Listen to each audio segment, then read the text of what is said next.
Welcome. This module describes how to think strategically about external environments, how an organization, a company, a firm thinks about the world in which, outside of the boundaries of their organization, in which they have to compete and where they act.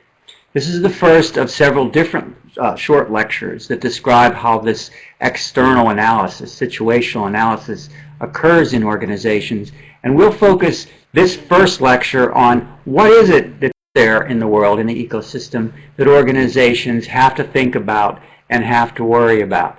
How do they understand their competition? How do they understand their marketplace, where they get their resources, how they get their pricing, how they get their employees, all of those kinds of things. That's what we'll talk about when we explore this in this first lecture, the external awareness, enhancing the ability to develop this idea of what's out there for us to understand and work through. This module will think about the external environment. We put this in the context of the broader strategic process. Later, we'll have the next broad module of multiple lectures that talks about how we look inside of ourselves as an organization and find out our resources. Then how do you compare those, what's out there in the world, the external environment, with what you have to offer, internal capabilities, develop some strategies, think about some initiatives that you can do, and then ultimately decide which of them you'll take forward.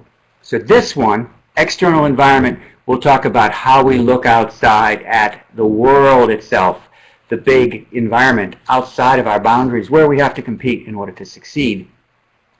Companies in the center of this chart, and by the way, as a digression, this information is also in your textbook, so you can look and review some of this material. The company is here in the center. It has to deal with its suppliers, where it gets all the things that it needs in order to make its operation work. It has to look at where it gets how rivals are involved in this thing, how you compete with other customers, the competition, the competitive environment, other companies that enter in as new entrants.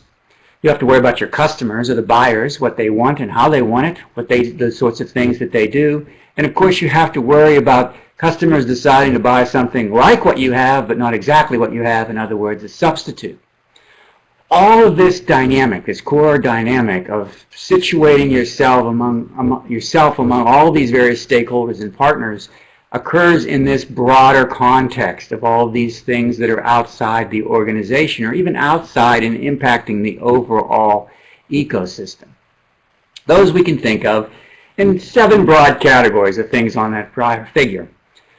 Demographics, who are the people, not only your customers that you have to deal with, their cultural backgrounds, their experience, their economic position, how much money they have, what their tastes are, but also in terms of the employees that come in. What are they like? What sort of demographics define them?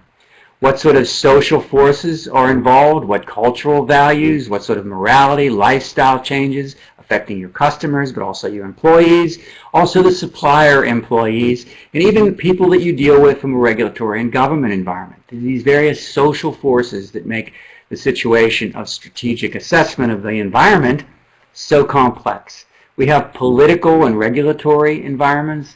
What is it that the politicians are saying? What sorts of laws are being passed? What regulations do I have to adhere to? What kind of reporting requirements? Those sorts of things. There's the natural environment. You have needs. You buy things. You buy energy. You buy raw materials.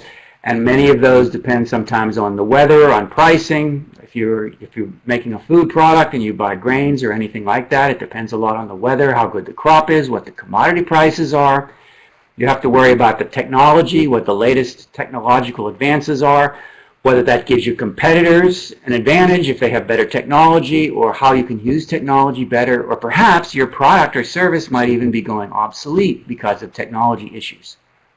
There are global forces you have to deal with in terms of political ones, but also large-scale economic changes like the rise of China, for example, and other sorts of developing countries, what's happening with, for example, Brazil, or even in the developing world.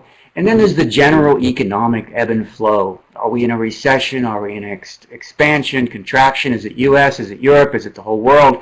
All of those various issues impact those items that we described before, making it very difficult to develop and understand what the external environment is about. We want to understand how attractive it is for us. We want to understand what sort of competition that we have to deal with. Or is it going to be price competition? Is it innovation the greatest thing or the newest thing where people compete? What other factors are changing the way we think and what we have to deal with? The kinds of product and services people want. What market positions people are in. Are we in a strong position? Are we the market leader? Are we trying to establish a beachhead and grow a market position as we go forward? What sort of strategic moves other players are likely to make? Are they going to come up with a new product that will make us have a weakness on our product front? What moves can we make as well as to respond? We'll talk about later. What are the key factors that people are competing on? Are they trying to drive down the price? We've had a consistent pricing in the industry for a long time, but you now have a major player that's trying to make a strategic move of lowering prices, and that could lower my price, which could really hurt me if I have a weak cost position, relatively speaking. And then generally, is this industry in which my business is competing an attractive one where I can grow and continue to sustain myself? Or do I have to start making plans for the long term to find new areas and new industries where I can develop? And we'll actually get to that later when we talk about corporate strategy. In the business strategy, you're in an industry and you're trying to understand how you compete in all of these various areas. In our next series of lectures in this module, we'll talk about some models people use to help think about how the business works, how the external environment is impacting my strategy. We'll talk about some of those. Next, on the next lecture, we'll start talking about the 5 forces model, one of the most powerful conceptual tools people use, and it's very common language in business to talk about the 5 forces model when you think about strategic decision making. That's what we'll deal with next, so we'll see you in the next lecture.